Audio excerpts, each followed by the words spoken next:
They shout and they do that. I'm staying it's like a blue black. Overseas, they want to me like Suya. Come on, no, nobody knows. Yeah, I have some preview. They dance like preview. I'm on my they go to the preview. The couple is coming for no reason.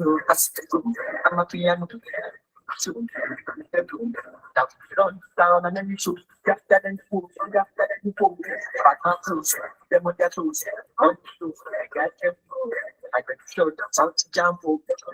I see what's true. I know, the big vibe, the girl, then no, steady, I'm a piano, still angle.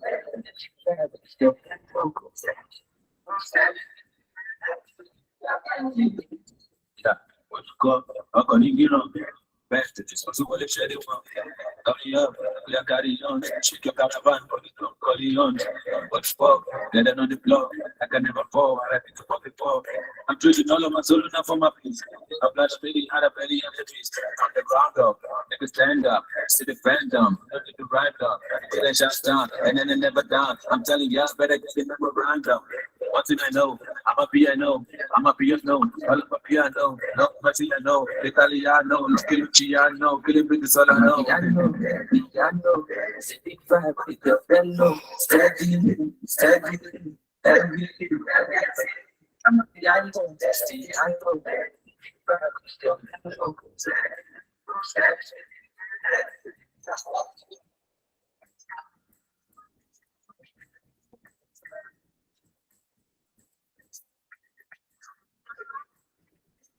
I see they go, I'm a piano, you go shoot, you go make them know.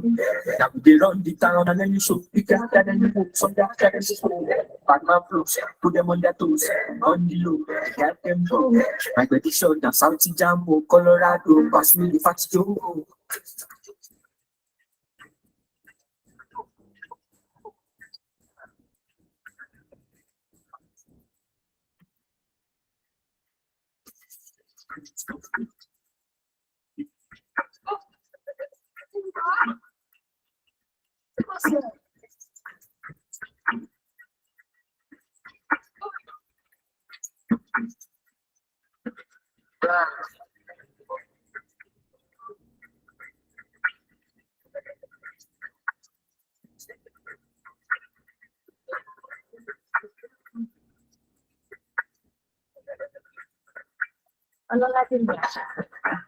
I want it, I want to motor such a city. Yes, put my life in this there. She got Jesus and the I like to stop shit there. Put my gems, put the gem there. What's it about that professor? Said me, I'm what I want you get.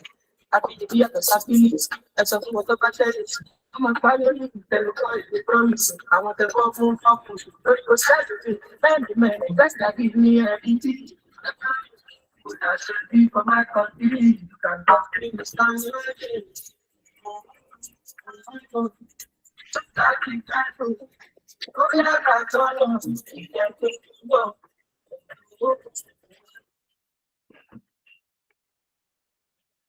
Everyone, thank you all for coming. My name is Joe Kinvi, and we're super excited to have you here today at our July AMA session. I'm very excited to have somebody that, if you don't know him and you're in the African ecosystem, I don't know, you must know him. His name is Oo. And we're here to talk about founder and startup ethics. And it's a topic that is very challenging to have, but we're willing to talk about it today. And I think Oo has a lot of things to talk about. Before we go into it, next slide. This is the agenda, so I'll tell you who Oo is. We have a little trivia around ethics, and then we'll go into the conversation with Oo. Then we'll tell you about who we are, because maybe a lot of you just saw the poster and you're like, who are these people? We'll tell you about who we are. And then my colleague Newbie will share a bit more about what we're doing in the HoaQ community. Next slide, please. So who is OO? I asked him how he would describe himself, and he claims that he still doesn't know how to do that very well. So I'm going to try my best. OO is super passionate, and he's an advocate of the application of technology by the best minds in Africa to liberate the continent. Over 10 years of experience building tech products. He's actually built 2 startups in the past and does a lot more, supporting numerous founders and their ventures. He's a Warwick University alumni, and throughout his career, he's cultivated a personal relationship with founders, developers, designers, investors, incubators across the tech ecosystems across Africa, the UK, and Silicon Valley. He's got deep networks, and this has helped him provide invaluable insights and a deep understanding and the dynamics of the various regions. He might agree or disagree with this, but I think his domain expertise lies in ideation, customer delivery, product management, recruiting top-notch designers and developers. OO excels at working very closely with teams to transform innovative ideas into market-ready products, combining his strategic vision with hands-on collaboration. He's a man of many talents. He's done a lot for the ecosystem. He continues to do a lot. And right now he runs, again, I'll let him talk more about what he's currently doing. But before I bring OO on, we're here to talk about ethics, final startup ethics. So we have a couple of questions. It's very simple, and I need you to maybe give me yes or no in the comments. So would you do it? Right. So as a founder of a promising tech startup, you receive $500,000 offer from an investor, but it comes with a condition to modify your product a little to target vulnerable demographic, potentially exploiting their data and behaviors. The question is, would you accept? So just use the comments and let us know whether you accept the $500,000 or not. I'm already seeing some no. Okay. Everybody say no. All right. Okay. Okay, I see you all. We have some ethical people on this call. Cool, cool. Great. Well, that's definitely the right answer. The next question. So after raising $1 million, you transfer half of that money to your personal account to compensate for the legal stress. I mean, you paid the dues, right? And on top of that, you buy your girlfriend a brand new BMW from the company's account. Is this ethical? Okay, yeah, I think we can all agree that it's actually not cool to use the company's money for your own personal gains. Yes, the legal stress can be stressful, but it's not your money. Last but not least, so you run a very successful business with your co-founders, and now your new boyfriend wants to join as a co-founder, despite not having any startup experience. Would you bring him on board?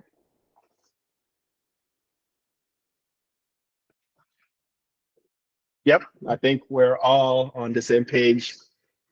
And yes, the answer is no in every single scenario.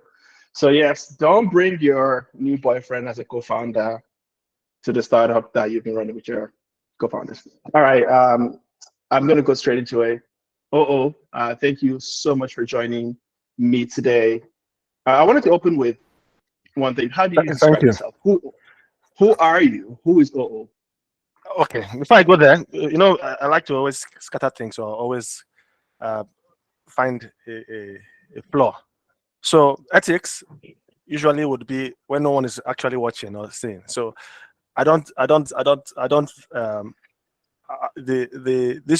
your questions or the mechanism for getting the answers, since everyone is seeing what everyone is saying, I wouldn't hold it as a true reflection of people's opinions. So if it was anonymous, then we'll be seeing different answers, I believe.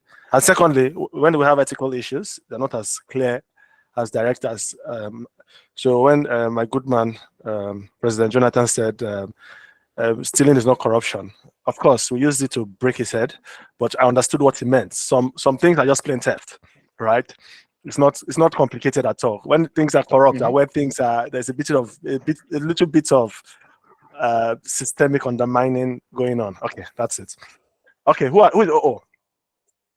So like I told you, I really don't know how to pitch myself, right?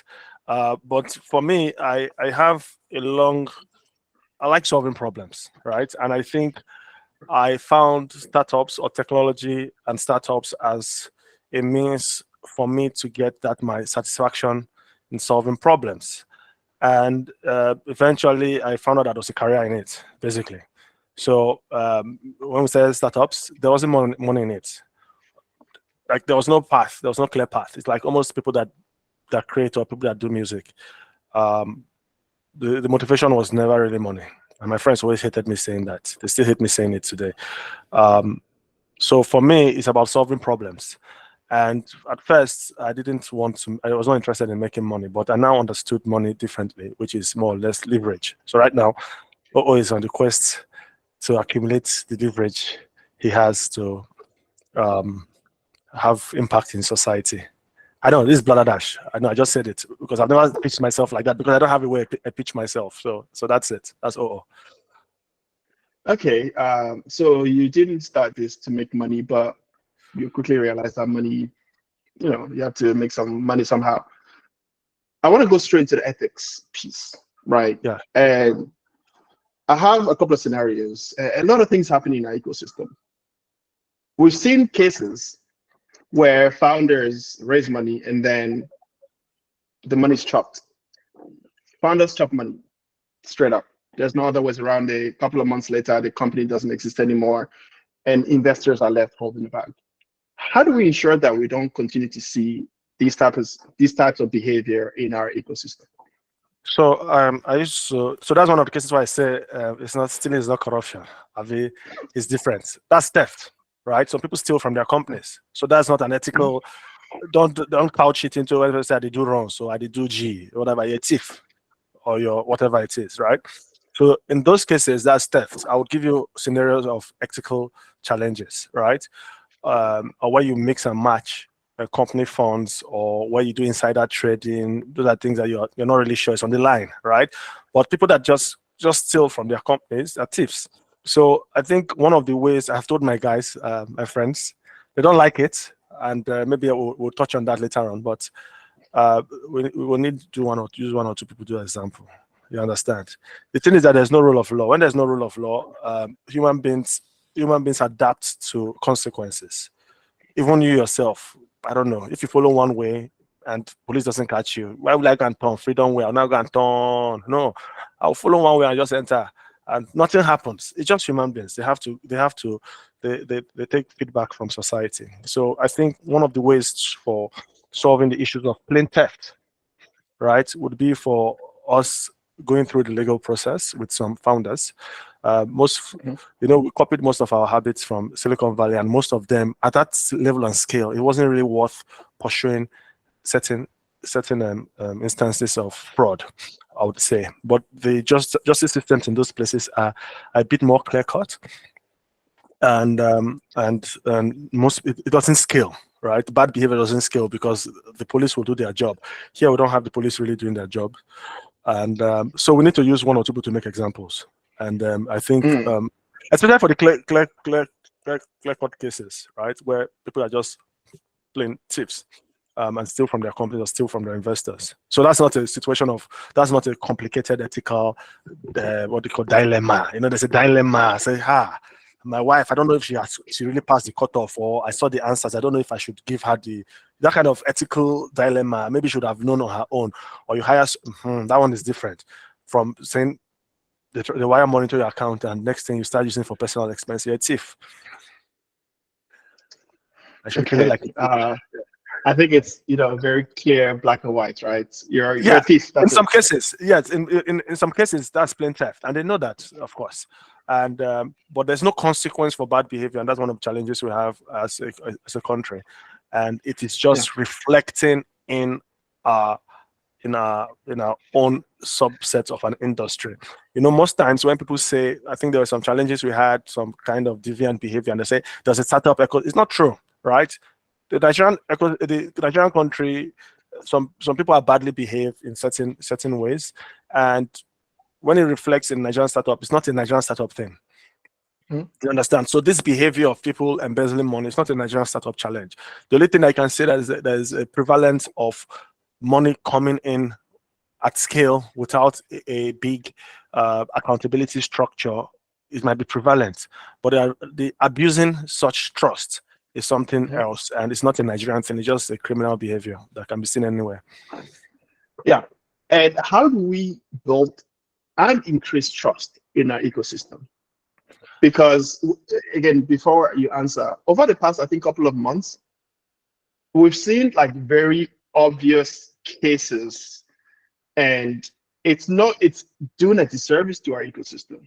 So how can we, I'm using we because we are the people who are building together, doing a bunch of things for the ecosystem. How do we make sure that we can foster a culture of trust in our ecosystem so that we can all continue to work together, but also we can attract more people into the ecosystem? So one thing I'd like to talk about, I'm not too well, but when I talk about things I'm passionate, I can talk very fast. So pardon me, I might be coughing a bit. So what people don't know is this, and I tell people,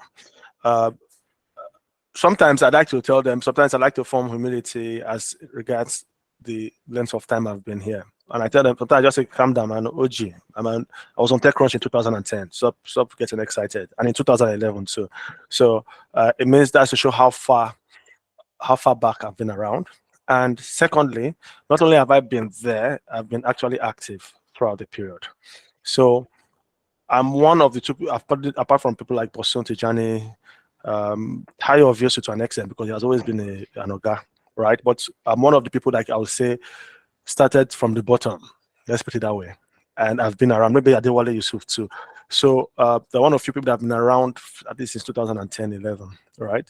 And we have come from a period where myself and Shola Akinlade combined could not get 2,000 naira, 2 million naira investments, right? Combined, we're trying to all raise for Paystack, right? This is Shola Paystack. No, Shola Paystack, no Shola other Shola. Akinlade.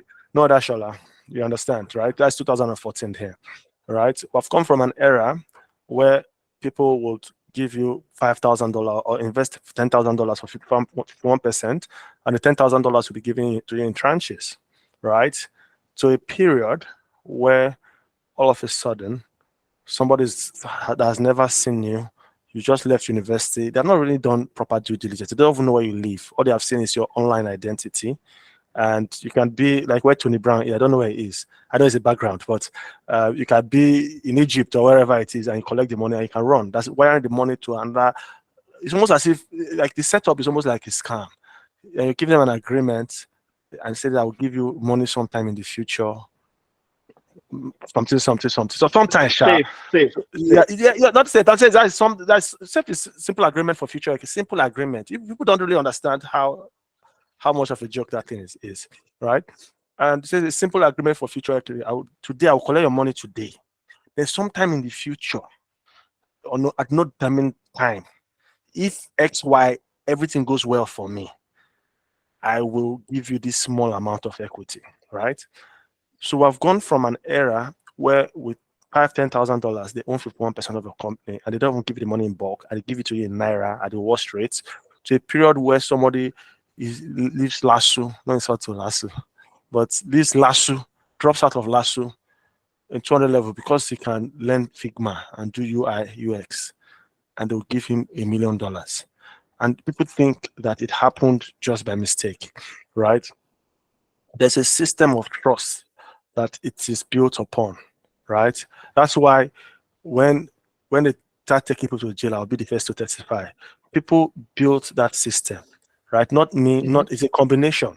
Shola behaved well. If the first time Shola went to Paystack, he scammed people and behaved this way and did the secondary, we'll come out to that in 2 weeks. Nobody will invest in the next person. So people with reputation. I remember early days of Venture Spark, and when I saw the first term sheets, Kola wanted to put. It was normal because he wanted to put checks and balances, but he was the first person to bring in 20K. But he says, "Oh, I'll give it in 2, 3 installments." I said, "No, give them all at once. If you cannot trust somebody with 10K, then it's a good riddance at early stage or whatever it is." When Fola and all were designing the accelerator program. Thankfully, those people didn't misbehave. So people like Triva, Greek, etc. Right? So I've come from a period, and all of a sudden, people want to take it for granted. And I always try to give the analogy, and I wanted to use an example. There was a deal recently. I won't mention it because again, I'm my guy. And somehow the founder wanted to take advantage of the safe and have another company, right? And the investors were okay with it. They're not okay with it, but they said, "What can we do?" And I said, "No, I won't take it." I called the founders. I called 2 of them. I said, "I cannot." They said the investors agree. I said, "Even if they agree, I've not agreed because there's a consequence for me. It means that after raising the money, a founder can use my money, discover what it is that is good, and start a new company and own the whole cap table. It will never work." I said, "I would never. No matter what happens, I will never agree." Why? Because it affects me too. There's an ownership of this trust system we have built. So I need to utilize the trust system in the future. When I was more younger, there was a book about a village where nobody used to be at their store.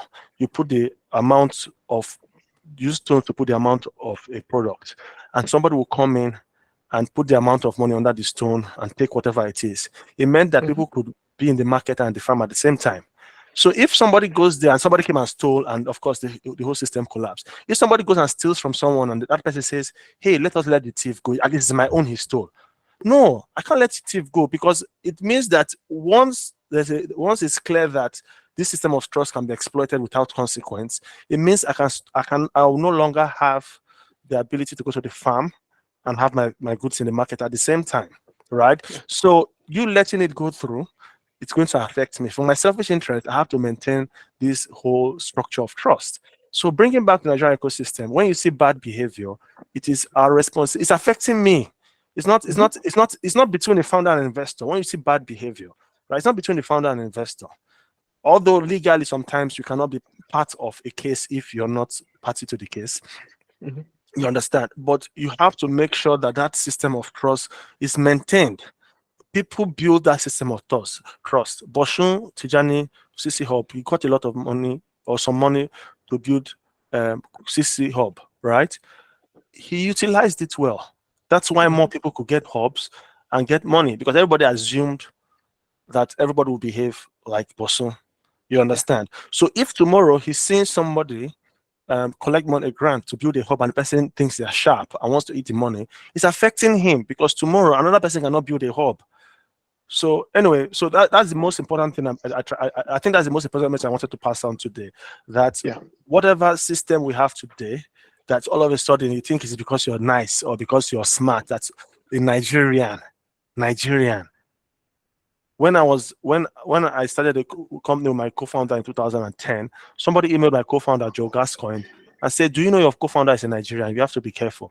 Right? I'll look for the email one day. So we're coming from that era to an era where foreigners are wiring hundreds of thousands of dollars based on the lightweight agreements that are signing with online DocuSign. You understand? So we own it. We own that. We own the trust balance. We're all own it together. And if anybody tries to undermine it, then the person is not my friend, and I have to treat people the way they should be treated. Yeah. Thank you for this. I think it's super useful. I have a question, and it's based on a comment that you shared with me before this call, which is, you used to be founder friendly, but you're not anymore. What changed? Yes. Okay. To be fair, I'm still the man for the founders, but I think what has happened recently is that I used to be the man of founder friendly, right? But I've now modified my behavior to be trust but verify. So I should tell Shola is one of our biggest problem in Nigerian ecosystem, which is he came and said that one type of standard that everybody just assumed that everybody is Shola. Shola, I don't know if I should say it before they can start looking for their employees, but Shola made multiple Paystack employee millionaires, right, on stocks. Paystack is such a perfect software. You don't have no idea, right? Paystack. Okay, article from 2011, and there's one from 2010. Just Google my name. I want to boast today. What do you call it? So he set one type of high standard, right? He'll be reporting. You don't have to ask him. People that did agreements with the advisors, handshake, cannot forget to, based on that. Today you have an agreement all signed and people are trying to wriggle out. I didn't really say the name of the company and all these other things. So I say that Shola caused our problem, right? In the sense that he set such a high standard that everybody thought it was the normal behavior. And I keep repeating it. I'll keep repeating it. It's a problem. So now what has happened is in the last, especially post Paystack exit or just before then, we have had some characters. And this is one of the issues I had with Bosun then, was that we had to go out of our comfort to spread the culture. So is of an old era, even though he's a young boy, but it's of the old breed of people that used to pay it forward, right? Or that we used to operate based on trust, right? And it was on Nigerian, so our own niche, like all this kind of behavior, all these kind of problems I have in Nigerian music industry, that you help an artist blow, that kind of behavior wasn't prevalent. So the first set of people were people that came in for the law of purity, right? And everybody was founder friendly and just believed that we would, everybody was like that. But we didn't try to uphold or try to, how do I put it, propagate the culture, right? So again, one of the things when I talked about, like when CC Hub was focusing on only Lagos, is that I said that ecosystems will spring up elsewhere. We have to spread our influence and our influence elsewhere. If not, they will grow up with, like people that are growing up without a father or a mother, right? They will grow up without the value system imbibed in them. So they really don't know, like, person send me 100K, person no get sense. No, that's not it. It's based on trust, and there's a bigger price in front. That's why you should handle this with care. So I still hold some of us responsible, even though we don't own the country or anything. Anybody can do what they want. The ecosystem has grown beyond. Most people have come into the ecosystem without through external paths that don't teach certain type of behavior, or they don't see at close contact. See me, they speak English up and down. I try. So they don't see what do you call it? They don't see at close proximity, right? They have not been able to learn. I don't know how many people have met Bosun, but in those days you've seen Bosun every day, right? You'll be seeing me every day, you'll be seeing Shola every day, you'll be seeing whoever it is in here. But today you don't even see these people. Like the growth has gone faster than the systems to guide. So now when I say I'm no more founder friendly, I try to be approachable, right? But I meant the era of trusting blindly and just believing everybody is like the first set of people that built this whole system. So right now, so when we talk of founder friendly, it was actually founder, I won't call it foolishness because it had its time and place. But the idea of somebody raising $1 million and there's no board seat or board observer or ability to have board control over the amount of money, I think that period should be gone. Now, there was a reason, or there were principles behind. You didn't want people to start spending all their time doing an agreement for every $1,000, which is why the safe existed, right? Yeah. And will have prevented, but beyond certain limits, I think, or the beyond individual checks, it made sense then we're giving 10K, 20K. But from now on, I used to be the person I used to battle and say, no, trust the founder. No. We'll trust you, but we have to put systems in place that when bad behavior comes, we can pull those strings. But to be clear, and it should be the abusive, because you cannot be on 100 bots if it doesn't make any sense. But before then, there weren't triggers you could pull. There weren't safety. Will I say safety? What do you call it? Like in an aeroplane, the safety pools that when there's an emergency. Handbrake, right? Emergency, emergency. They're not emergency pools. So you do all these things, you put the millions. Then when the company is like in Series A, you realize that something has to be done, but it's too late. You didn't put any system. So I think what I'm going to be propagating in my own again, me, I'm a one-man army. I will push for it. But what I would say is that we need to update the safe, right, to an extent whereby there will be systems in place for when needed. If you abuse it, it's up to you. It'll be bad for you. But we have to modify and understand that that we can't depend on oral tradition. We have to now systemize what do you call it? A way to protect investments, protect the trust of the environment. Yeah. Yeah, and yeah, I want to summarize it with three words rather: trust and verify, which is so important for our ecosystem. I've got two final questions. I'm conscious that I'm sure people have a lot of questions that they want to ask you here. So the first one is, I want to pivot a little bit from talking at a very high level about companies, and let's go inside the company. You talk about Shola, who set a bar very high for everybody. But again, we've seen instances of horrible bosses, like making people work crazy hours and, making employees' life hell. How do we deal with that? So I think I always tell people Abuna Mama, right? The OG horrible boss, right? But he's a very good guy. What he can be, he works extraordinarily hard, and makes the wrong assumption that everyone can work as hard as he is. And what people don't understand is when you're talking of founders are learning too, right? So same thing, systems and processes. If you have a board, then the board demands that you have a handbook. The truth of the matter is that if you know a bone, the guy executes, like whatever it takes. But it's not for everybody. Some people just want to do the job that they hired for and they want to leave home. But someone like he's maniacal, right? I'm seeing it Neto. He's not tough, but he's tough. I'm not sure I can even work with him, right? But there's some people that love such environments, right? They drive people, right? And you don't need to be abusive. So, however, sometimes you want to put in me myself. Sometimes because I work at random times, sometimes people that work with me, you can be relaxing all week, and 11 p.m. man, I could send. I'm sorry, man. This is how we roll, right? So it's not as if people are trying to be bad, but sometimes you want to put checks and balances. So if there are checks and balances, then someone can decide and say, do you know what? There has to be a handbook. You understand? It's not a case of insulting, hey, you're a bad person, you're a bad founder, especially if so. In those cases, it's not necessarily founder ethics. I just want to answer this question directly because there's some founder ethic things I want to point on very quickly. But in those cases, the idea is not to penalize or it's not for punity. The idea is to modify behavior and teach people. So if there's a handbook, remember that most of this so-called good behavior correlates with success. You understand? I have quite a nice portfolio right now these days. It's almost as if by closing my eye, I can just say those that will, if I'm just trying to look for any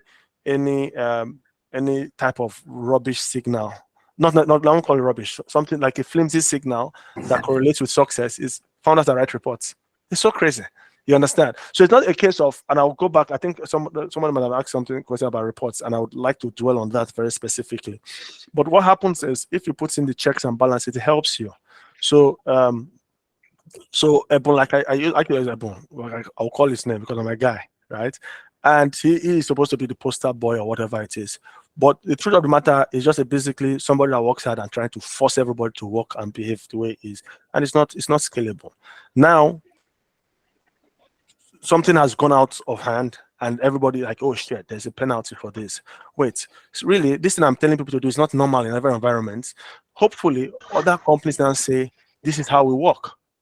I know somebody that works for a startup, I won't mention the name, and they force the people to use like their own cars to travel on work for the company, right? Now, those people are very good workers.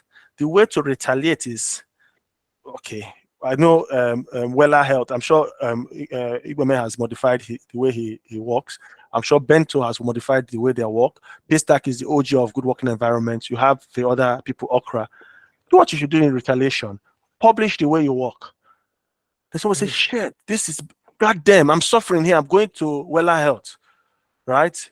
I'm going to Wella Health because I'll live like I. So when you now start saying by being a horrible boss, right, you're losing your best employees, or by having a tough, insane environment, you're living in a better employees, you will just modify behavior, right? Likewise, the owners who are co-owners of the company, who are like the board of director or board of whatever, right? We say, wait, oh, every year, the chief of this, the head of this is all it was happening, and we need to put in the checks and balance to ensure that we don't lose our best people. Are we compensating well? Are we giving people leave? Are we forcing people to come on Sundays? That's my specialty. I know to go church. Sorry, right? Are we forcing to? But they don't work 40 hours a week, so I don't feel too bad, because when you've relaxed you've gone on holiday for Monday to Wednesday. If I call you out on 2 p.m. on Sunday, sorry, I'm not doing myself any favors. But what I'm saying is that if there's a cost to it, so there's an opportunity. So I thought I liked the horrible boss episode. When I say I liked it, it was supposed to be a teaching moment. But I'm not so. I always talk about it. I think our media, when you talked about it, this is one of the rare times I will agree with my man, right? But he talked about that most of the scenarios were supposed to be teachable cases, whereas we're like, gotcha, let me write 12, 15 articles, get all the pages and move to the next. But the horrible boss was a very good opportunity for people to talk about working environments of good places. You understand? Nobody wants to leave Paystack. Why?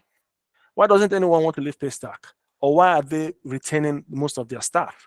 Right? What can we learn from that? Somebody that's, I'm a good guy, and I find it hard to employ. Even the bad people I manage to employ, they stay. Maybe I have good working conditions. I'll publish it. I'll publish how I work, right? Publish our salary range, publish transparency, right?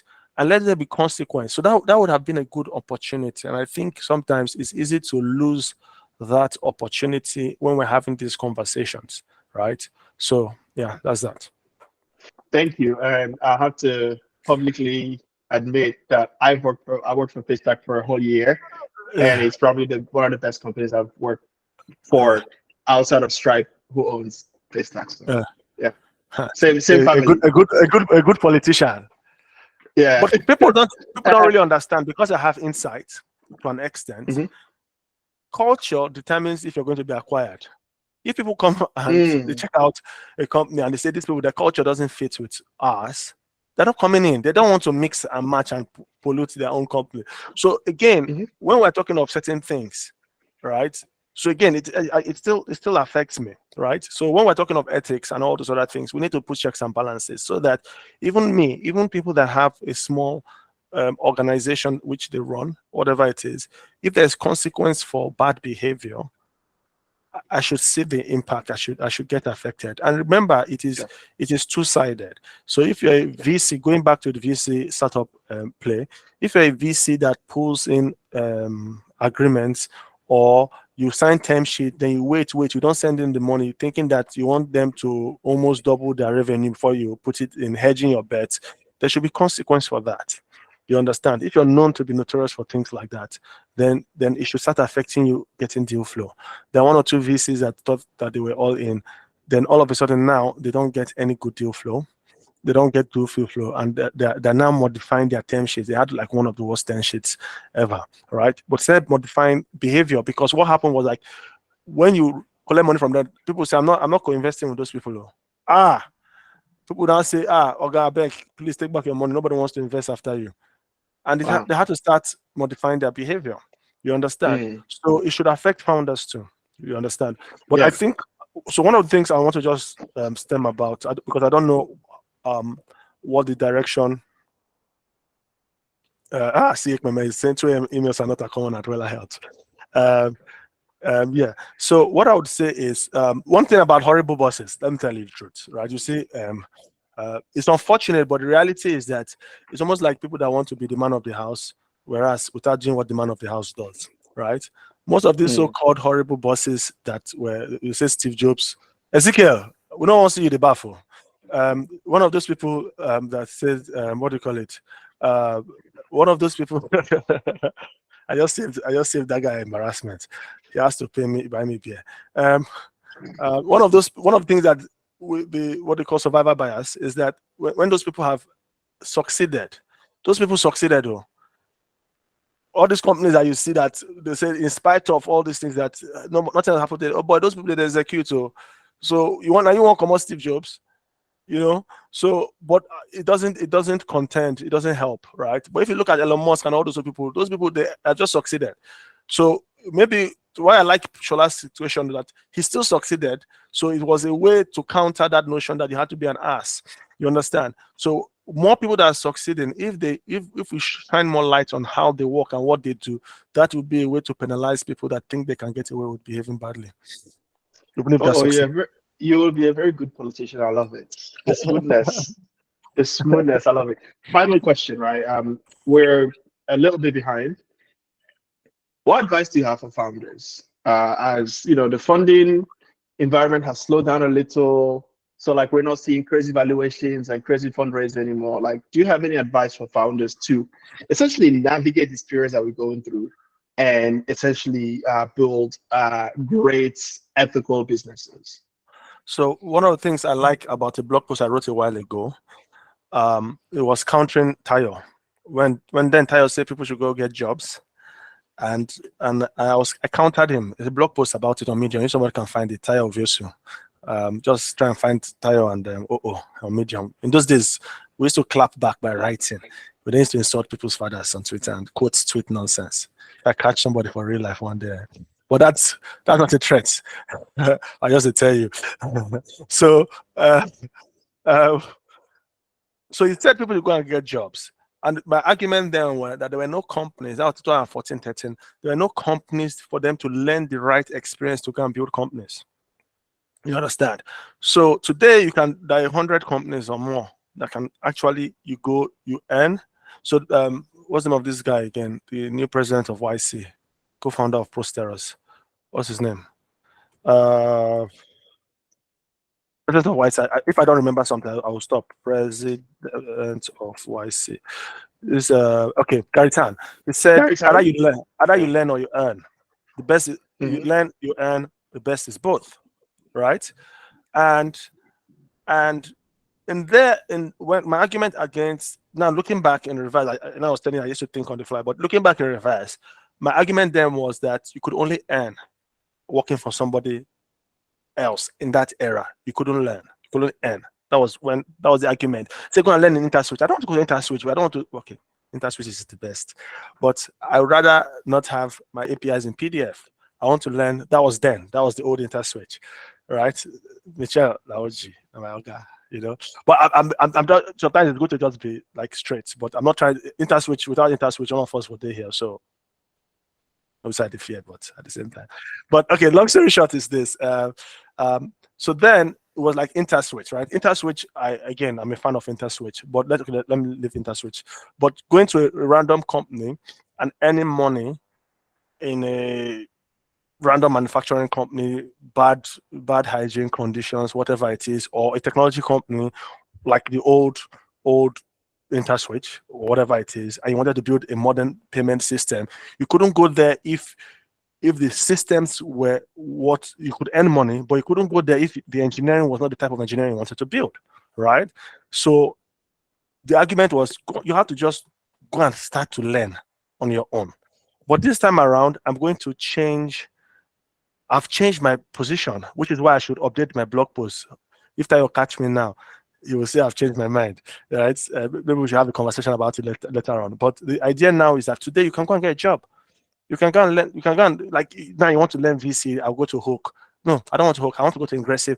In those days, there was none. You had no choice. So you had to just go and start it. So people like Maya, I don't know how much VC experience she had, but she went and just started. The first set of people just started. So then I could have said, hey, just go and start.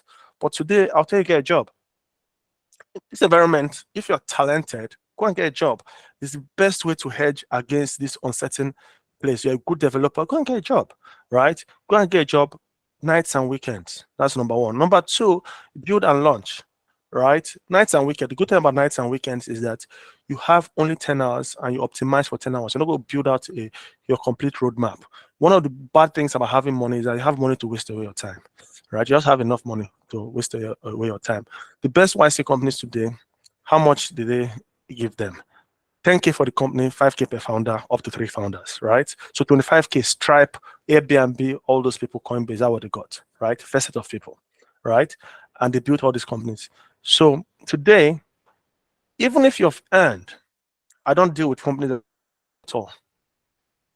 Once you've knowledge, I don't deal with you. So when I see prestige shares, I hate that word. But when I see all those type of I'm raising prestige of this amount or whatever it is, I just know you're a joker, right? And anybody that gives you money is causing problems for themselves and the ecosystem. What happens is, why I say you should go and earn is that if you go to pay, I've talked about pay stack so much today. Each other good company. You won't mention Flutterwave. I Flutterwave just because I'm tied to Paystack, right? But there are many companies, Meco, let me start giving hair, Lens, Remedial, and HoaQ, and whoever, right? Aggressive Ventures platform. There are many companies you can go and learn. What do you call it? Smiley. I see you. This is what I will squeeze. Anyhow. So what do you call it? You can learn. You can go and earn there and learn. Those people pay well, so you can start saving money. When it's time for you, I don't think if you don't have a technical skill, if you don't have a technical skill, you have a technical person on your team. So the person starts building. You don't need to pay a dime. Don't tell me you want to go and build a bank, so you need licensing fees. Then you're not serious, especially now. You have software you want to build. I've seen so many people that build the first versions of what they wanted to do while they were working. They got to, you're working in, go and look at all the people that left Paystack to start the company, right? All of them are doing fintech. They learned on the job. So they had enough money. The ones that succeeded had enough money, had a clear MVP, had few transactions. When Paystack went to YC, I think they said only 2 customers, 3 customers. They said, I've processed $300. You understand? All we needed that time was for a transaction to work. Say, oh, this thing works. Please talk to me then. I'm happy, right? And at that time, people will give you money, right? And you don't want to raise too much. You want to raise just enough to prove you have something. Getting money is an obligation. Back to founder ethics. If you collect money from somebody, you are obligated to give your best. And that your best means your years. So before you commit the next 4 or 5 years of your life on a path, you have to de-risk that path to an extent. You can't be going and not knowing if there's a business in this place and you've already collected $200,000 from people. That's 200 million, depending on how the exchange rate is tending towards, right? You have an obligation to give your best. So the more money you collect, the more you've tied yourself, or you think you're doing yourself. Don't worry, in the next 5 years, we'll start seeing people that have sold their lives for those periods because they're thinking that flying business class on an investor's money is living large. No, you're just spending your future equity because you have to sell more of your equity to ever succeed. And in the end, if everything comes crashing down, all you have is nothing because it's like somebody has given you money. There's a long story of somebody that's carried somebody home, and anytime they were asking the person, I don't know, these days, something east. So I won't say. So long story is that the person had a visitor, Daniel, you want to mute? The person had a visitor, and anytime the visitor came and said, "Hey, I need money," he said, "Go and collect it from there." Go and collect it from there. So the person withdrew like 100,000 or something. So the person just said, "Hey, I want to eat whatever it is. Go and collect it." The person will collect 10,000, buy, tip anyhow, waste money. Daniel, please mute. Daniel, please mute. Or mute Daniel Augusto. Guys, so quick one, yeah. So anytime the person asks for money, say, "Go to this thing." They say, "Please, I want to go clubbing this night. What should we buy? I want the biggest bottle of wine." The person say, "Oh, collect from that stash." The person will collect 50K. Towards the end, maybe the person said, "Oh, I want to go down the market to buy something. I need transport." So the person collect 5K and use Uber just down the road. When it was time for the person to go, I say, "Hey, I've spent Daniel, can you mute? Daniel, mute. So when it was, see, my story don't scatter. But long story short was, after the person was collecting money from that stash, when it was time for the person to go, say, "Hey, I'm going now. which money? I need money to go. The person says, go and collect from that stash. That's your money. You have been spending your money since you came in here. So if the person was very judicious and be spending 1K, the person would have gone home with 80K. But the person thought they were smart and they started squandering all the money that they had for them for the whole weekend. So likewise, you have $2 million you've raised. You think you're smart flying business class. Any amount of money you're spending out of that money, you're spending your equity. You understand? You're spending your equity. So before you know anything, you've sold and sold. At the end of the thing, even if the company has failed, you would have spent 5 years. Yes, you squandered $3 million in 5 years. You will still have nothing in your hands. Because, of course, if you transfer the money to your account like that, you're a thief, they'll catch you. Right? So when people are frugal, I always use Shola as an example because why I use Shola as an example, to me, I say this startup thing is a game. He's the only one that's finished the game and finished. The whole cap table won. Nothing like secondary. Everybody won. And I have seen it. When Shola did Series A, and we'll talk about it later on because there's a lot to learn from him. When Shola did Series A, he wanted to buy a car. Then cars were normal prices. He had to buy it on credit. He put in his car. He bought a second-hand Hyundai. I think it was 2.5 million or 3, somewhere in Ikeja. I was involved. This is somebody that had enough money to buy with escort, whatever it is. But he said, I don't have the money. Not so of any peer. I don't know if he's here. When it comes to Lagos, he says one very nonsense Airbnb. You understand? I don't have the money. Oh, you're staying in Radisson. You're selling your future. You're selling your future equity. You understand? So that's one thing. So good behavior actually favors you. So this good behavior is not good behavior. So you're a nice guy, you go to heaven. No, it favors you. When you write reports, that's another thing I want to talk about. If we're not talking about it anywhere else, I want to spend time talking about sending up reports. The idea for the reports is very simple. It's an ethical thing to do. Someone gives you money, he wants to know how well you're doing. The beautiful, I'll call it a scam because it doesn't make sense. Somebody's giving money for you to have the right to disturb them. Normally, you cannot have access to Olumide or Kola or Maya or Nubi or In. You don't have access. Even me now, anybody where they come meet me, I'll post you, I'll give you December, whatever. Now, the person says, I want to invest. Person you collect the person's money. Then all of a sudden, the person is your supporter. So you can always reach them. Can you imagine? Somebody is paying you for the right to have access to them. By God, that's madness. That's a deal. Right? Somebody you would not have had access to. You collect their money. So you have access to them. Then you don't use it. You're mad. That's all. It's as simple as that. The investor report does 2 things. One, at scale, when you have 15 investors, you let them know what they're doing. They've given you money. They've given you money now. It's their money. People know how to enter business class. Now, until recently, I just mistakenly enter business class. The only business class I don't enter before an aero contractor to Asaba. You understand? Now, recently, they upgrade me. Me use my money when there are other things to do. So somebody will give you their money. That's when you know that you cannot stress yourself for a 6-hour flight. You now enter business. That's crazy. The person has given you their money, and you should be very judicious with it. Then you tell the person, this is how far the business has gone. But the biggest trick about investor report is that it gives you a period of reflection on your own business. So you're writing that investor report. That's what they call a head fake, right? Most times people think I argue with them on Twitter because of them or write blog posts. When I write blog posts, it helps me clear my thoughts. There's so many unpublished blog posts, because when I'm writing, I'll say, shit, what I'm writing, what I'm saying, what I was thinking about was nonsense. The investor report gives you an avenue to think through your business systemically if you do it well. If you can write an investor report, I just you're doing yourself. The investor report is to force you, it's a mechanism, right? To force you to think through your business, product, hiring. If every time you're writing an investor report, you're not hitting the targets you said you will hit, you'll be asking yourself questions. Am I setting the targets well? Then again, you can now have clear asks. Have clear asks. I need an MD in so bank. Olumide, please, can you introduce me to this person? At scale. It's such a beautiful mechanism, the investor report, that anybody that's not using it is just throwing away resources. You have Joe and Nubi on your cap table combined, though. It's only HoaQ. HoaQ, no, they drop money like that. But they drop money, right? And say you drop 20K from your syndicate. That's more money, right? In quotes. I now have access to Joe, Nubi, and their network. I need a lawyer, XYZ, right? They even paid for this thing. So you have HoaQ, you have Future Africa, you have Ingressive, you have all these people. You can now ask them methodologically. Say, hey, Nubi, I need introduction to somebody in Stripe or in Paystack or all your network you've built over the years. It is, if you don't take advantage of that, you don't know how to use resources.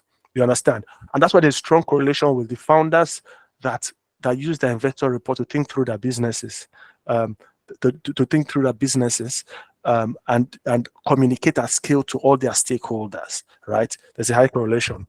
Finally, there's what they call, so I spoke to one or two people about this. There's an obligation when you take money. I know there's time. We didn't start on time. So we have blown past time, but keep going. Okay. So now that's what they call so people that kick side gigs. Again, Shola caused our problem. Shola company was doing almost $50,000 a year when he started Paystack or more, right? Precorio, right? They had this what do you call it? Intranet for businesses. It was open source, whatever. 100 and something. It was making how many 100K? Shola come on hand for the Paystack. Today, you like, don't worry, I'll go manage them. Even if you have something, you'll be trying to balance the two, diverting attention. You're losing it. You're losing focus, right? You're not being fair. Some people do side gigs. They think it's an extra amount of money. That's an poor ethical behavior, right? Or when they are doing what they call safe stacking, right? You have to collect it safe up and down, safe. Before you know anything, you don't even know everything. You understand, right? Or when people find a way to justify, when people find a way to justify using personal funds for company funds for personal stuff, right? You're traveling on holiday with your family, you just find a way to justify it or whatever it is. You pay for the larger Airbnb, whatever it is, with company money. So for me, those are the behaviors that we're saying that are ethical challenges, right? Or where people now use themselves as their own suppliers. That's insider procurement, right? Food that they're selling 1,000 naira, you just give to your person, that's in your spouse, your husband or your wife, to supply to the company at 3,000 naira per whatever it is. You know, we learned that from our Nigerian bankers that would go and borrow money from the bank, buy a building and lease it back to the bank. You understand? So basically, with paperwork, they'll just be taking what should belong to the bank. That's bad behavior. We're learning it. We're learning bad ethics. You understand? So anyway, I just wanted to talk about those things and conflict of interest. They don't declare it, which is what the board is there for or should be there for. Okay, let me ease on you. I think somebody said that we had to bring you back, and we will bring you back. I think I'm so glad that you were able to share all this so far. Yeah. I'm super grateful. Now we're gonna open the audience, open the floor for 2 questions. But Okay. before we do that, Pelumi, can you please bring back the slides so that I can just tell what people about like who we are, because nobody even know who HoaQ is, what we do. Yes, and So I was trying Pelumi, to sub you guys on top of it. Please let us know what please, HoaQ is. please don't sub us. I beg. So who are we? Let me just, so we're a community of founders, creators, operators, and we come together to back founders who are building scalable businesses for Africa and the diaspora.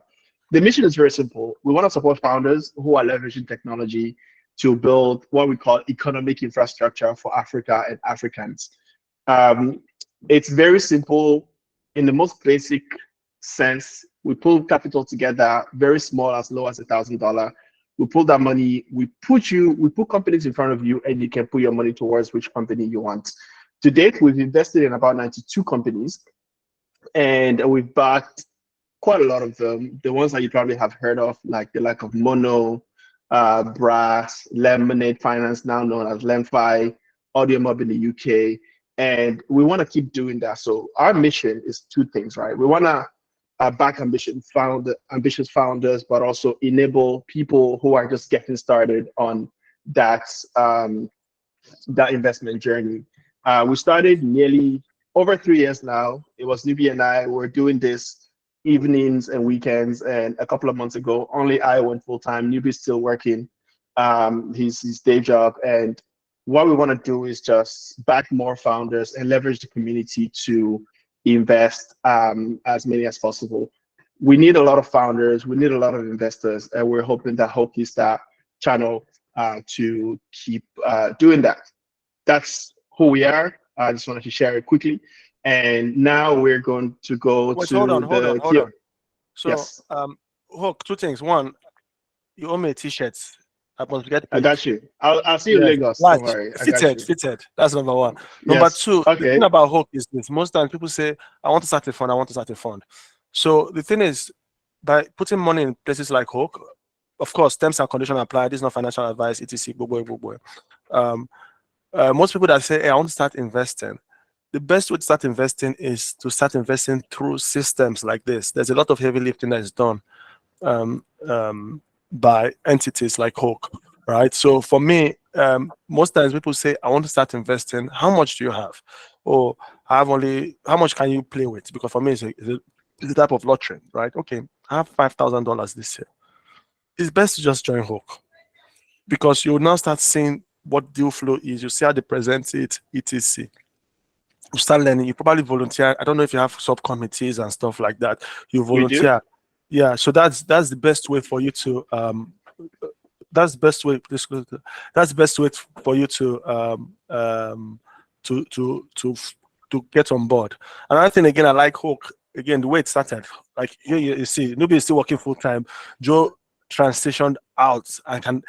It's not that making money, leave your job and say, I want to do a fund. You have not done anything. So now with this 36 companies, they can say, okay, do you know what? I don't want to make it a syndicate again. I want to do something in a different mode. But more importantly, why I like it is that, at least as it started, I think it's still the same, is that most of the people there are operational people. So again, back to what I was saying, if HoaQ is on your cap table, then it means that if you want people to give you great feedback, or if you have an operational question, you can just ask HoaQ, and HoaQ would probably get somebody in their network. That's why I think people like HoaQ, you just make sure they just find a way and get them on your cap table. But the ojoro is that they won't. It's like I tell them, when you have an investor, it's like doing masters. You do not. When you're in undergrad, you're like, hey, who's not in class? Who's not in class? Who's in class? They'll be pushing you up and down. When you have investors like HoaQ, it's a resource like masters. The library is there for you to use. If you want to go all in and become a Nobel Prize winner, the resources are there. So if you have a HoaQ, they will help you. But truth of the matter is 96 companies, 96 children, right? Now the child will go, they ask, hey, HoaQ, do you know what? I need feedback on my website. Can you introduce me to, there's a top designer, the top front-end person that is in the HoaQ network that you could actually have access to for free, that will give you feedback on your on whatever it is. Oh, I have a sales compensation plan. I want to start doing sales. Do you have anybody in HoaQ that can, in the HoaQ network, that can help us with that? So you have to utilize the resource, like library. So you have library of talent in HoaQ because of the type of people that are LPs in the fund. Yeah. Thank you. I love that. Thank you so much. So before I open it, we're doing a lot of changes, and we will talk about this later on after the Q&A. But if you want to stay up to date, just go hoaq.co, HoaQ.co. It's very simple. Add your name there, join the mailing list, because we have a lot of things coming. And being in Lagos on the 19th of August is one of them. Put the link in this thing, yes. So they join your mailing list in the chat. Super. All right, let's open the questions. Somebody has their hand up. And let me see who has the hand up. It's Akinkule Allen. Over to you. Please keep it short, keep it snappy. Let's do it. Very good. Thank you so much, HoaQ, and for coming here. I think you've spoken about one of the funniest issues, and I think you've actually spoken about it already. So thank you about that. I think one issue we haven't actually touched on, which I hoped when I saw the flyer for this that we should talk about, is abuse of power, especially of a particular type, which is, we've heard it so many times about when male founders sometimes take advantage of their female staff, unfortunately. So it could either be pressuring them to maybe have sex with them and trying to have sexual relations with them. It's something we don't really talk about. And I suppose we don't talk about it because, unlike fraud that could affect the entire ecosystem and could bring down like a network of people, this actually happens to individual victims. right? And how can we? So you said, how we could use certain people as deterrents. How can we actually, you said the ecosystem is self-correcting, which is true in many cases. But in this case of sexual harassment, continuous one, it doesn't really self-correct because a few players that should actually play their part, the media, they write some articles, but wishy-washy, they don't really go deep. There's no system of accountability. How could we do that? Because I don't think simple mentors have to work for this. And you being a founder that been worked here for so long, I know you've heard some of these cases. How do you think this can be solved? Because it's actually a terrible, terrible problem. So that's my question. Thank you. So you get some kind of question where be minefield. It's not minefield because we cannot discuss it. We'd rather discuss it in private because people have used everything to turn to agenda, right? So let me see. How do I politically? Anyway, I'm not trying to set you up. I know, no problem. So No. let me tell you the truth. The truth of the matter is when you commit fraud, right? The nature of the case is different. When you commit fraud, the third party objective, first of all, right? If you're a founder or you're an employer and you're doing that, it's not about, I'm not talking of the moral aspect of it because I'm not a moral icon, right? It's just foolish, right? It's foolish, male or female, right? It just allows a certain level of compromise to occur, right? So the people that are not in an organization that fits in whatever spec, but some people like to just abuse power because they think that that's where they have power, right? Now, it's not a startup issue. It's an environment, it's the nature of the world, right? So for me, two things. I normally advise people as if they are my people, right? So my founder, I see them always hanging around with their staff, etc. And that's what causes some type of proximity and they now forget. I say, man, guy, the stakes are high. Just don't gamble with it. For your selfish interest, I don't care if you're not a good guy, you're not a bad guy. But just don't gamble with it. When I see them just hanging around, going for dinner, like I'm the best founder and this thing, the lines start getting blurred, right? You're paying people to work for you and you're being paid to work for somebody. Just don't do it for your own sake, right? I'm not talking about the moral aspect of it at all. Like you don't just, there's a level of risk. Like when you're driving, you don't just remove your hands and the car is coming one way. There's some risk you just don't take. That's one of the risks I would say. It's just unnecessary risky. That's number one. Number two, the complexity is this, and I'll be very objective. When somebody commits a crime like fraud, you do not need witnesses, right, to find out what has happened. So if somebody transfers money to that personal account, you need to buy a house. You don't even need to talk to anybody to see the money flow, right? When most of these, it gets tricky. So one of the challenges about politicization of sexual harassment was that when someone looks at you funny and somebody is an animal rapist or something, they just put everything under a kind of calendar and mishmashed everything and made it seem like everything is the same. This thing. So I want to create a clear dichotomy. Now, for the aspect that is criminal, that has evidence, etc., that's as criminal as can be.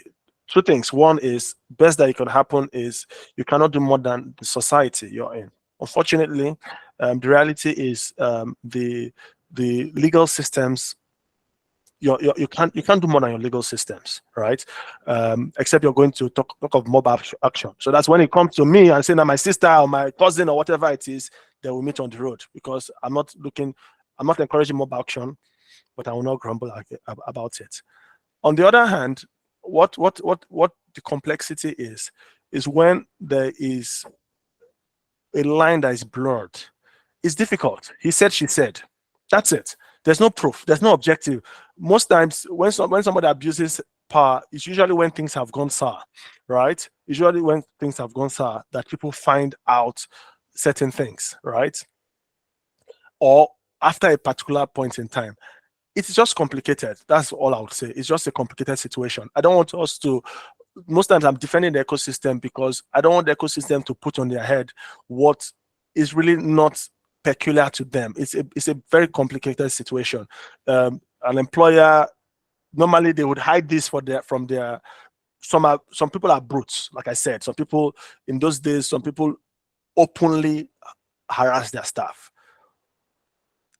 Unfortunately, if you don't speak, no one can know.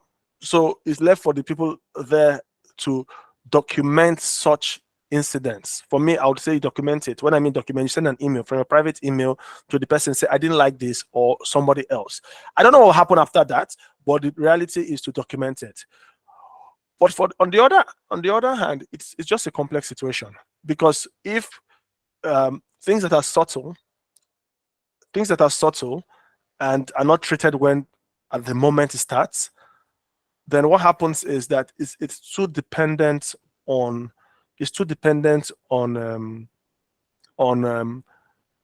proof, right? Of course, we have seen recent cases.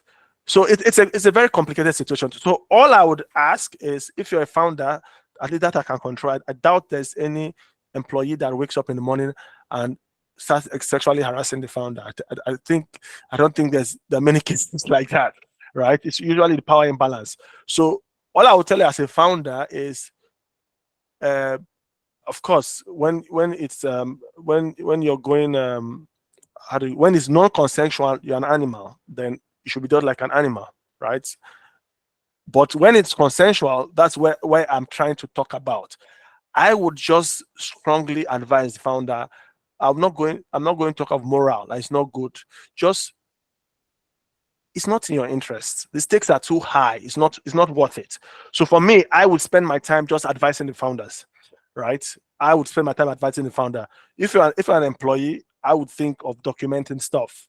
And that's it. I don't have any answer. It's a complicated situation.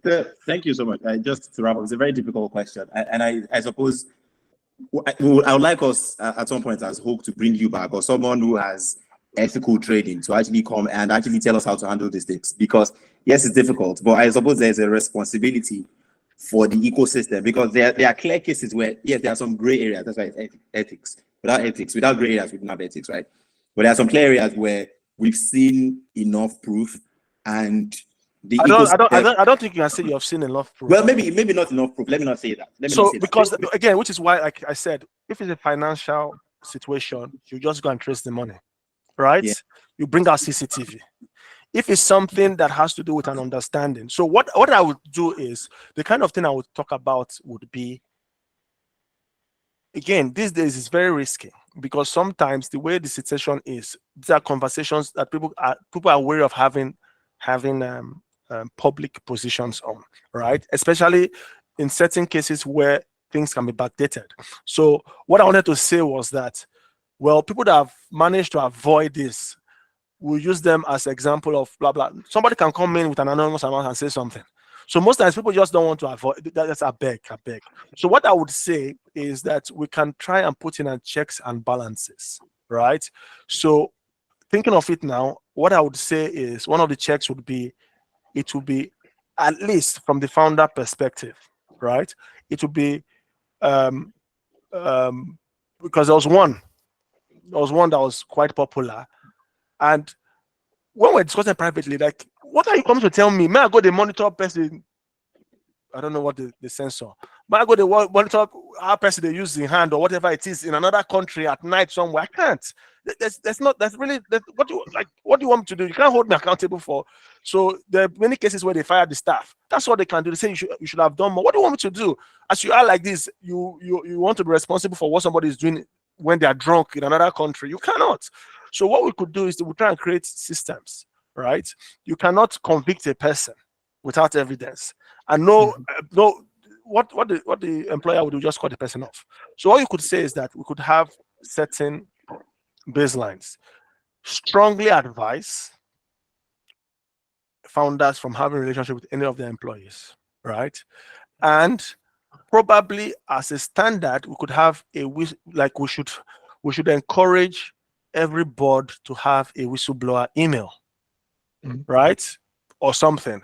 And if anybody observes, even if it's in the friendly period, right? Because most of these cases, the cases are complicated, are not the obvious cases. The cases are complicated. There was one barbarian I saw beating a girl outside. Like, who are these people? Why can't they? Who go Unibear for here? You know? Yeah. So so hold on. Sorry, that's not the case I'm talking about. So for the cases where all is well and good now, then 2 years down the line, something they now say, oh, that period I didn't know there was a power imbalance, things that are not really objective. What we could just say is that as a principle, founders should be prohibited or strongly discouraged from having any sexual relationship with any of their staff, consensual or not. Now, if by standard, every startup, maybe it will now be in the safe, because we now have a board of overseer, board of advisor, whatever it is, every startup should have more or less a whistleblower stuff. Then somebody that observes it, Tatafo Inc., right? We say, founder A and staff B are doing something. Now the board cannot actually act on it, but it will give an opportunity to say, guy, we warned you. I hear you're doing this. This is now to formally put it in writing that we have warned you against this. So maybe it will now be more helpful that in future, when they backdate this thing, at least that should count for something. I don't know. So that's my own contribution. Thank you, Oo. And Akinkule, thank you for the question. Charles, you have the floor. Let's keep it short. We're way past time, but I think this conversation is worth it. So over to you, Charles. Yeah, thanks, Hope, thanks, Oo. My question is pretty straightforward. You touched on secondaries earlier. So I just wanted to find out, for the sake of the entire group, can you explain what secondaries are in simple terms, and then what's the right and wrong way to manage them or to handle them?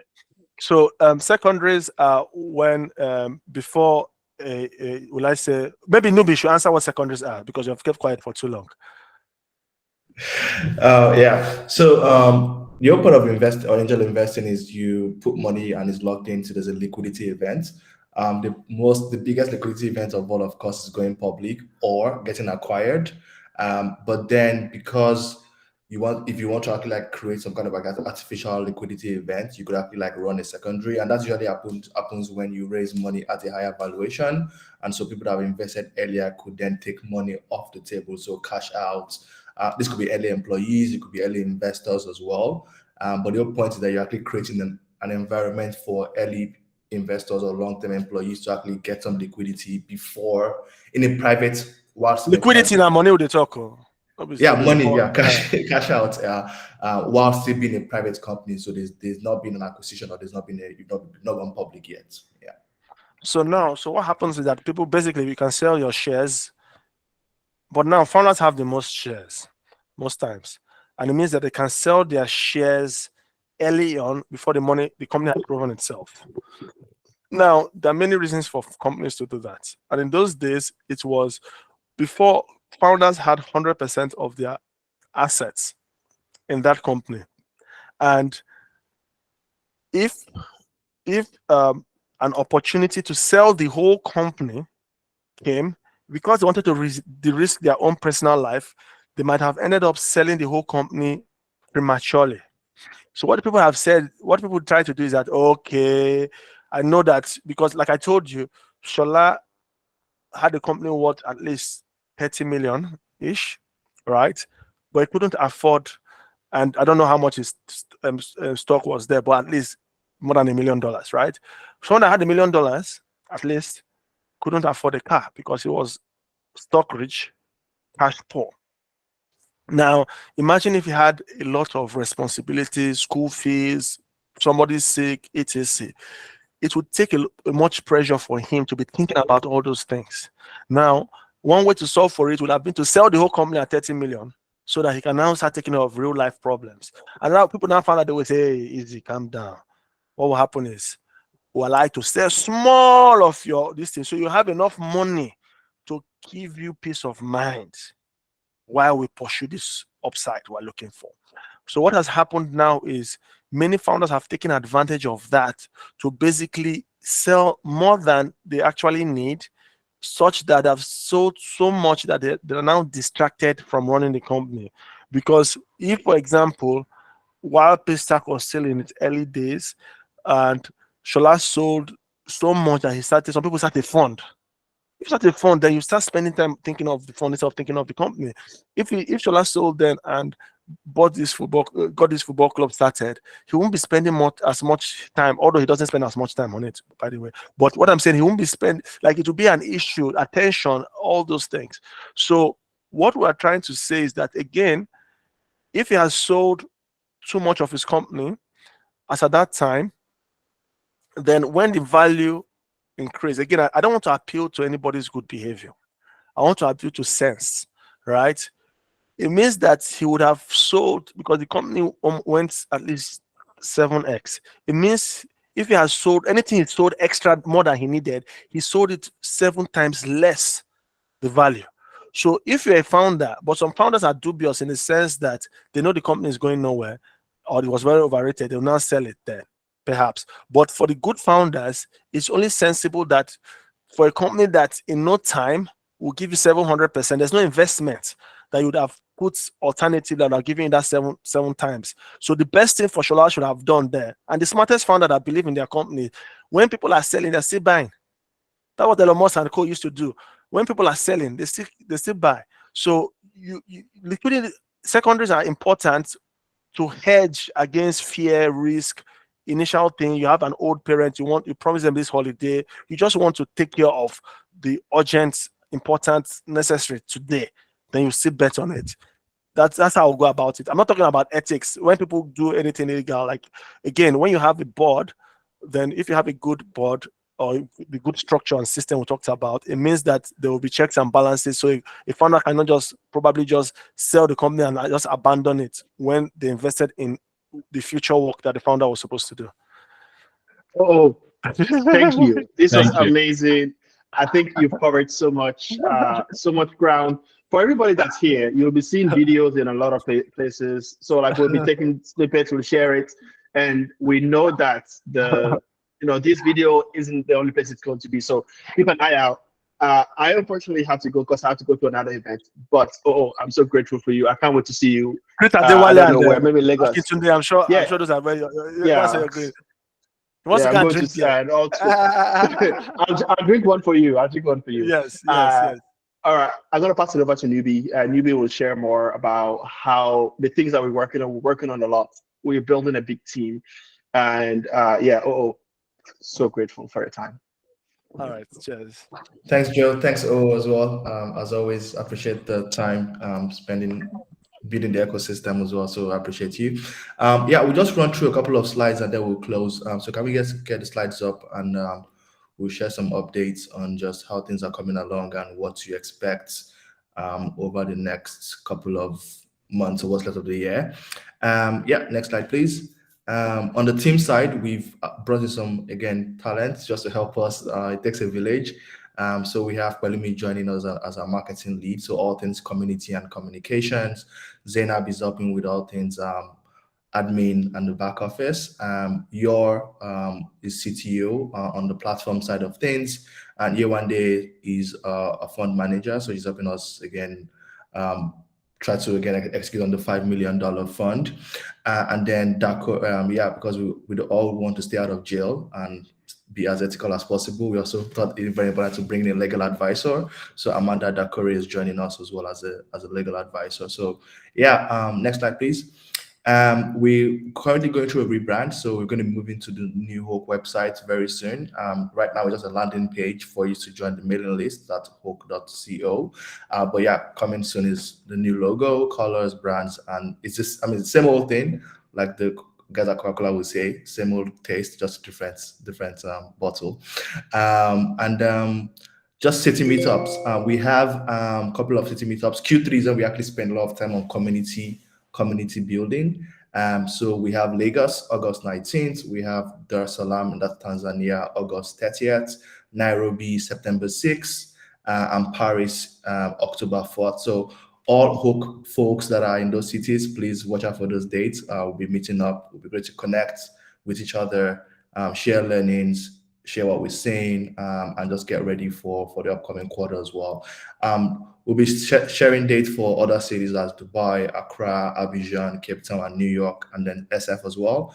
And if you're in any other city, I want to organize a meetup. Again, it's not Julian and myself that are going to all these places. Some of this is actually like led by members on the ground. So if you have a cluster of people in your city, you want to actually meet up, please reach out to us. We're also open to collaborating with other groups. So if you have other groups, whether angels or the likes, founder groups, we're happy to again talk to them. Platform is coming really well together. So just for context, Platform is the operating system for angel groups. We're building it first for HoaQ, and then we have a wait list of about 30 to about 30 other angel groups looking to leverage the software as well. But we're going to be starting migration very shortly. We're going to be starting with just new members as early as the first week in August, and then we migrate everyone else from the old portals and all to the new platform. So that's coming up. Why we're moving to platform, like I said, is an OS. We're doing this because again, it just helps us better manage things from KYC, onboarding, viewing deals, subscribing to deals, wiring funds, tracking your portfolio all in one place, and a very seamless experience. So please watch out for the updates when it's time to migrate. We're running feedback. Again, we can only be as good as the feedback that we get. So we've launched that. So please, if you have your phone, take a scan of the QR code. It takes about 2 to 3 minutes. But again, we really value that feedback. Tell us what's working. Tell us what's not working. Tell us how we can better improve and add value to you. So please, we will appreciate that feedback. Thank you so much. What else? On socials, please follow us. We're on LinkedIn, we're on Twitter, we're on Instagram.